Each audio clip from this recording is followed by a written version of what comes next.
তামাকের গাছ ভালো আছে, কিন্তু আমরা ট্রফি বলি। তামাকের আগা আছে না, আগাগুলোকে যখন আমরা আগালটা করে ছেড়ে দেই, ওইটাকে কিন্তু ট্রফি বলা হয়। কাঙ্ক্ষিত 15-16 পাতা রেখে বাকি উপরে যে ফুলটা বাইর হয় ওইটা আরো 2-3টে পাতা ধরে সিঁড়ি দেওয়া লাগে। সিঁড়ি দেওয়ার সঙ্গে সঙ্গেই আপনার কিন্তু আমাদের জিওন নামে একটা ট্যাবলেট আছে, এটা হলো আমাদের পাওয়ার বলে। মানে আগাল ছেড়ার সঙ্গে সঙ্গে আমরা স্প্রে করবে, তাহলে উপরের পাতা এবং নিচের পাতা 100 মান হবে। বাজারে এক ধারা তামাক নিয়ে যাবেন, ব্যাপারী করবে যে তামাকের পাতা চলবে না, এ গ্রেডের দরকার। মানে প্রত্যেকটা তামাক 100 মান দরকার। 100 মান হলে কি হবে, তাহলে ফলনও বেশি পাবেন, দামও একটু বেশি পাবেন।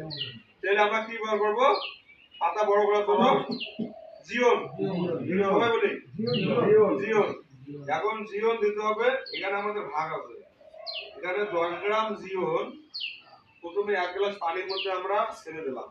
দেওয়ার পরে 2-3 মিনিটের মধ্যে যখন ওই ট্যাবলেটটা গলে গেল, ওইটা আবার 2 গ্লাস পানিতে মিশ্রিত করব। করার পর ওই ড্রাম প্রতি 1 গ্লাস করে দেব।